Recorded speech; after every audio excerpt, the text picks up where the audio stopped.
Chegamos na última aula de integrais e na última aula do curso de Cálculo 1, com mais uma aplicação de integral. A integral permite que a gente calcule o volume de sólidos utilizando áreas de secções transversais. Olha só a definição que a gente tem aqui. Dado um sólido compreendido entre x igual a A e x igual a B, onde A de x é a área da secção transversal perpendicular ao eixo x, então o volume do sólido é dado pela integral definida de A até B de A de x dx. Observe que esse A de x aqui, a área da secção transversal perpendicular ao eixo x, é uma função de x, né? Então essa área vai depender do valor de x ali. Beleza. Da mesma maneira que a gente integra em relação à variável x aqui, podemos integrar também em relação à variável y, tá? Para isso acontecer, você vai pegar a área da secção transversal perpendicular ao eixo y, né? Que vai ser o A de y, vai depender de y. E aí você pega o sólido compreendido entre y igual a A e y igual a B e faz a integral de A até B de A de y dy, beleza? Então dá para integrar também em relação à variável y sem problema nenhum. Muito bem, já temos o primeiro exemplo aqui. Mostre que o volume de uma esfera de raio R é 4/3 de π vezes raio ao cubo. É uma fórmula talvez até já conhecida de você, né? Lá do ensino médio da geometria espacial, a fórmula para a gente calcular o volume de uma esfera. Vamos demonstrar essa fórmula agora utilizando a integral, tá bom? Então vamos lá.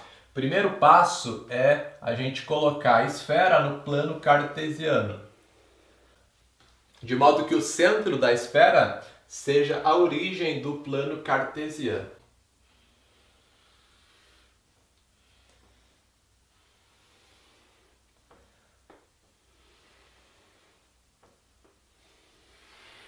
Mais ou menos assim a nossa esfera. Deixa eu melhorar um pouquinho aqui. Pronto, está aqui a nossa esfera. Agora temos que observar o que vai acontecer com a secção transversal. Pode ser perpendicular ao eixo x, tá? O que é uma secção transversal? É quando você pega o teu sólido e você fatia esse sólido, digamos assim. Imagina que você tem uma batata cujo formato é esférico, né? Você tem uma esfera que é uma batata. O que vai acontecer se você fatiar essa batata? Cada fatia vai ter o formato de um círculo, certo? A nossa secção transversal é uma região que é um círculo, beleza? Muito bem. Aí o que vai acontecer com o tamanho desse círculo? Ele não vai ser o mesmo, né, para todas as secções transversais que eu faça. Vai depender do valor de x, né? Então eu vou ter secções transversais aqui diferentes dependendo da medida de x. Essa área, portanto, vai ser uma função de x. Bom, vamos pegar uma secção transversal qualquer aqui. Vou marcar de azul, tá?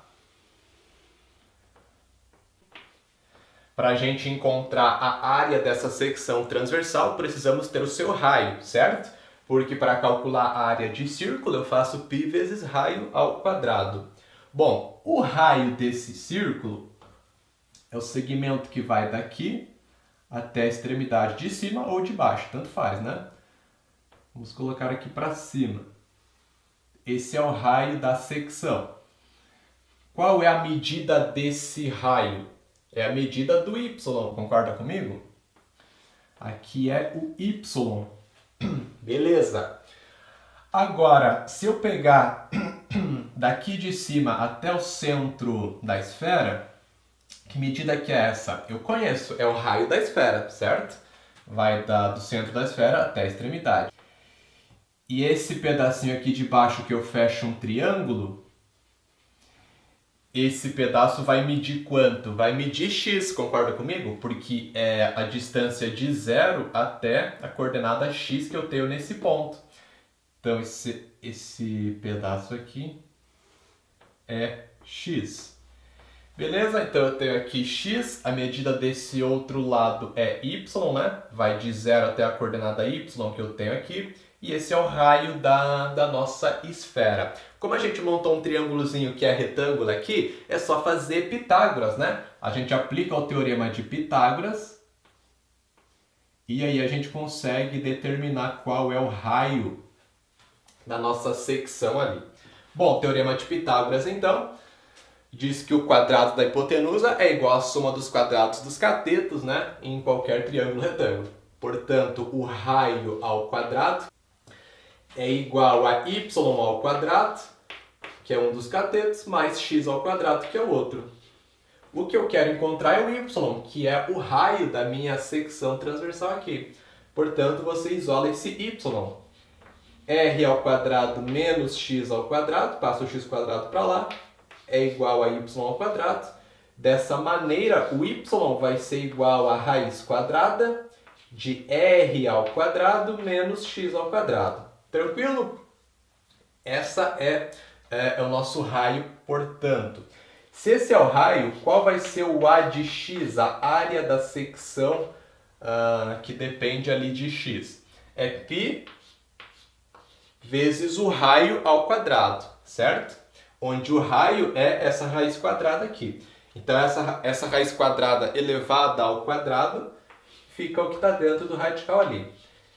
π vai multiplicar r quadrado menos x ao quadrado. De fato, essa área depende do valor de x apenas, né? Esse r é uma constante, que é o raio da esfera, π também é constante. Pronto. Agora é só a gente usar a definição para montar a nossa integral.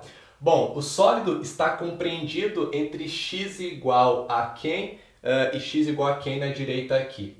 Você vai olhar o seguinte, do centro da esfera até a extremidade esquerda, quanto mede essa distância? Mede r, que é o raio, né? Do centro da esfera até a extremidade é o raio. Só que como aqui eu estou indo para a esquerda, né? O x é negativo para a esquerda, então eu vou ter menos r nessa extremidade.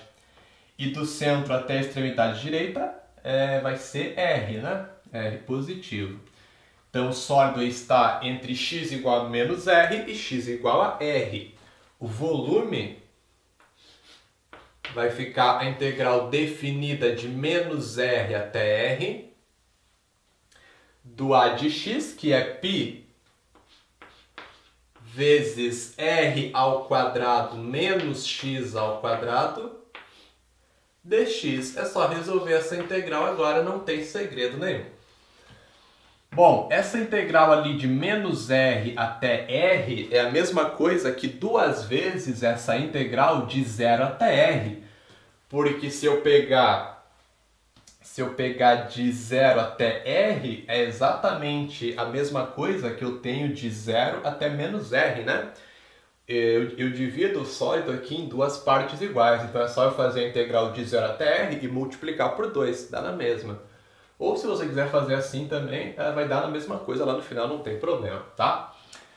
Então fica duas vezes, aí eu jogo a constante π para fora, 2π, que multiplica a integral de 0 a r, de r ao quadrado menos x ao quadrado dx. Muito bem. 2π vai multiplicar a integral de r ao quadrado, vai ficar r ao quadrado vezes x, né? Porque eu estou integrando em relação a x. Então r quadrado é constante, fica igual. E aí eu tenho r quadrado vezes x de 0 até r. Beleza. Menos a integral de x quadrado, que dá x ao cubo sobre 3, também de 0 até r. Aplicamos o teorema fundamental do cálculo.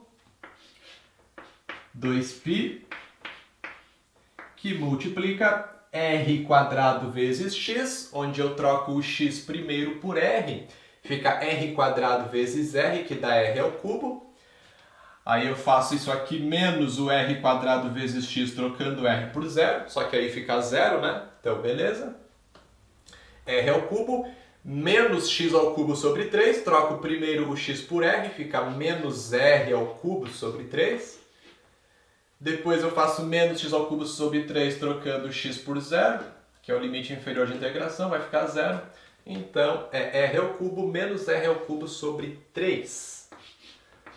Vamos lá, 2π, multiplica essa subtração aqui.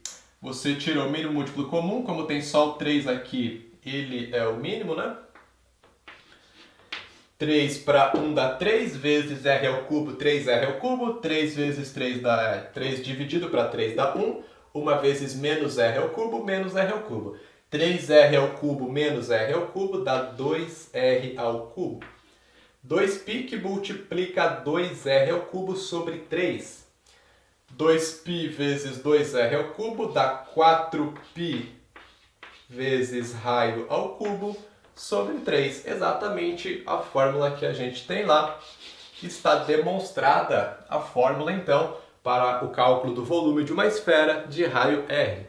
Mais um exemplo: encontre o volume do sólido obtido pela rotação em torno do eixo X da região a seguir. Você tem essa região aqui, de 0 até 1, limitada acima pela curva y igual a raiz quadrada de x e limitada abaixo pelo eixo X. Essa região vai ser rotacionada em torno do eixo X. Então ela vai girar nesse sentido aqui, né?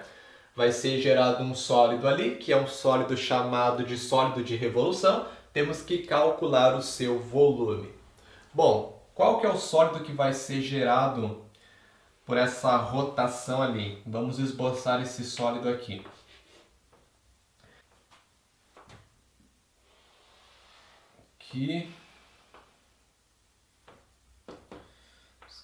Aqui vai ser o nosso sólido mais ou menos assim, tá? Só para você ter uma noção de como vai ser esse sólido. Beleza? O que vai acontecer com a secção transversal perpendicular ao eixo X novamente? Bom, você observa que essa região vai ser novamente um círculo, né? Como era antes lá na esfera. Vou marcar uma secção aqui em azul pra gente.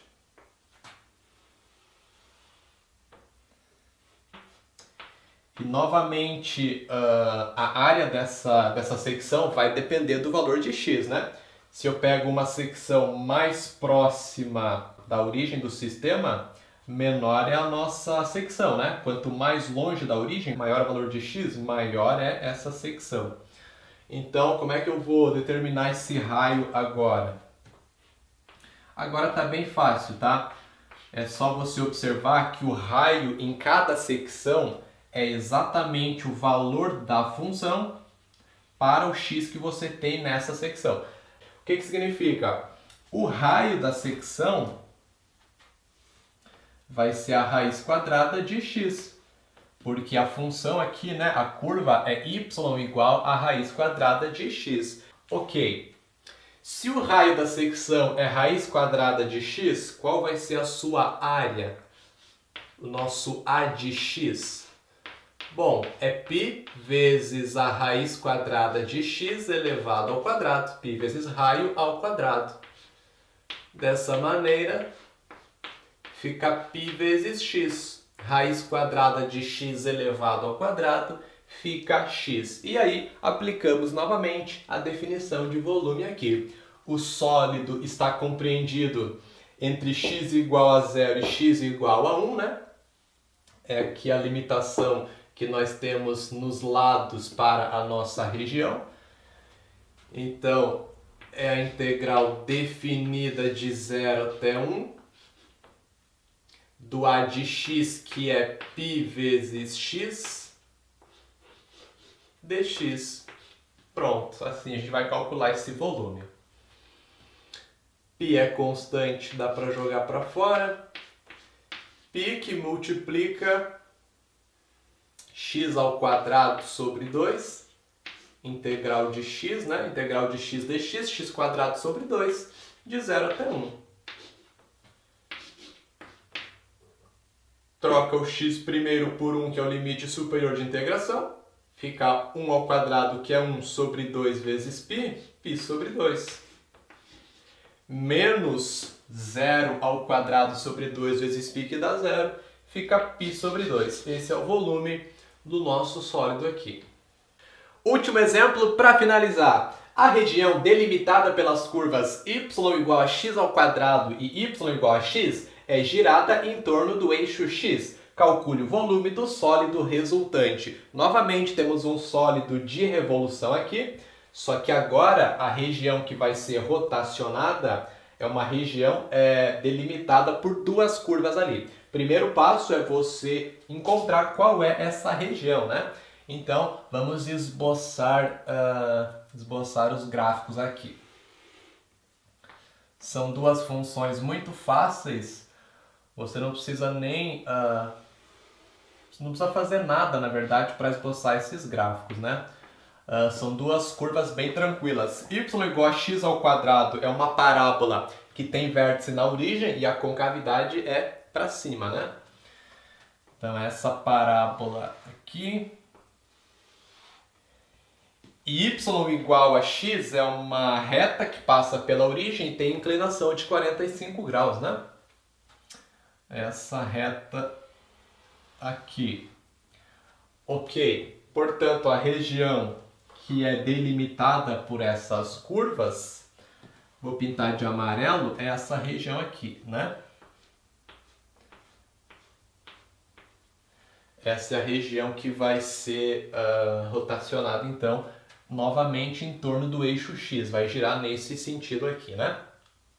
Quais são os pontos de interseção entre essas duas curvas? Um dos pontos é a origem do sistema, que é 0 para x, né? E o outro ponto, que é esse ponto aqui, ele é x igual a 1. Para você encontrar esses pontos de interseção das curvas, é só você igualar as duas funções, né? Faz x² igual a x, fica x² menos x igual a 0, resolve essa equação, você encontra x igual a 0 e x igual a 1. Dessa maneira, sabemos que o sólido ele está compreendido, né, entre x igual a 0 e x igual a 1. Já temos os limites de integração ali. Perfeito. Vamos tentar imaginar esse sólido agora, fazendo a rotação da figura em torno do eixo x. Vou tentar fazer um esboço legal, mas já adianto que é difícil, tá? Vou tentar dar uma noção para você de como vai ficar esse sólido. E aqui para baixo.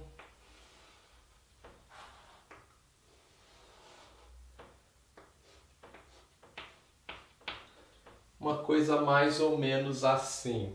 O que é importante você observar é que agora tem essa parte abaixo da curva y igual a x² e acima do eixo x, que não está fazendo parte da região que é rotacionada, né? Então, o nosso sólido, na verdade, ele é só essa casca aqui, certo? É uma casca que tem uma certa espessura ali, né? Seria só essa partezinha aqui. Bom, o que vai acontecer com a secção transversal? É isso que importa pra gente, né? Nesse caso aqui, a secção transversal ela não vai ser um círculo, porque justamente, né, eu tenho aqui uma parte que não está fazendo parte da região rotacionada ali. Então agora a região ela vai ser uma região que a gente chama de coroa circular, tá? Vamos marcar aqui.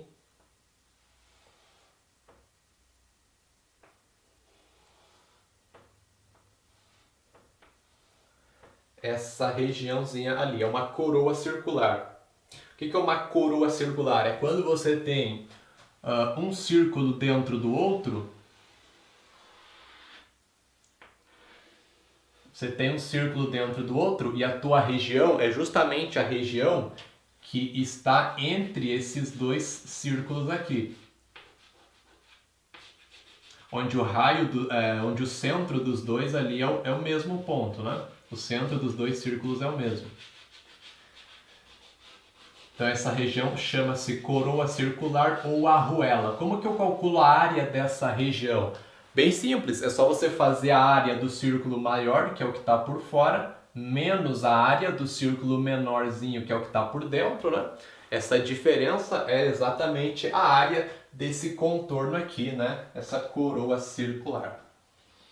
É a região que a gente vai ter nesses casos aqui, então, tá? Bom, esse círculo que está por fora, observe que ele vai ter extremidade na curva y igual a x, que é a curva que a gente tem na extremidade do nosso sólido. Então, se a gente faz uma secção que está a uma distância x aqui da origem em relação ao eixo x, né, evidentemente, qual vai ser o raio? Vai ser o valor da função y igual a x, quando o x é o próprio x. Então fica x, né? Esse raio ali é x. Vamos marcar de amarelo. Bom, já vamos colocar direto aqui na área, né? O nosso a de x, então, vai ser π vezes x ao quadrado, já que o raio do círculo maior que está por fora é x. Beleza? Aí eu faço essa área menos a área do círculozinho menor que está por dentro. Qual é o raio do círculozinho menor ali? Você tem que agora perceber que o círculozinho menor ele tem extremidade na curva que está por dentro ali, que é a curva y igual a x quadrado, certo? A secção por fora pega a curva y igual a x e por dentro ela pega a curva y igual a x ao quadrado, certo? Então, se eu pego a minha secção a uma distância x aqui da origem, né, o raio do círculozinho menor ali por dentro é x quadrado.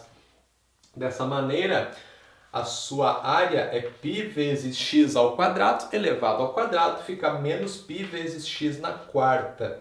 Você pode colocar esse π em evidência. π que multiplica x quadrado menos x na quarta.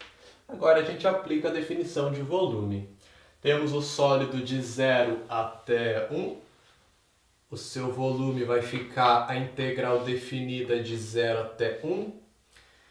Do a de x que está aqui, π vezes x ao quadrado menos x na quarta dx. Só resolver essa integral. π é constante, joga para fora. π que multiplica a integral de x quadrado dx, x ao cubo sobre 3, de 0 até 1, menos a integral de x na quarta dx, que fica x na quinta sobre 5, também de 0 até 1. Isso resulta π, que multiplica 1/3 menos 1/5. 1/3 menos 1/5, tira o MMC, entre 3 e 5 fica 15, certo? 15. 15 para 3 dá 5. 5 vezes 1, 5. 15 para 5, 3. 3 vezes menos 1, menos 3. 5 menos 3 dá 2. 2 vezes π, 2π. Esse é o volume do sólido, 2π sobre 15. É isso aí, pessoal. Muito obrigado a vocês que acompanharam esse curso de Cálculo 1. Espero que vocês tenham gostado, que essas aulas tenham de fato ajudado aí no estudo de vocês. Se você gostou, se você curtiu, deixe um comentário, divulgue para os seus amigos, tá? Para que essas aulas possam ajudar mais pessoas. Até uma próxima aula, um outro curso. Grande abraço, tchau!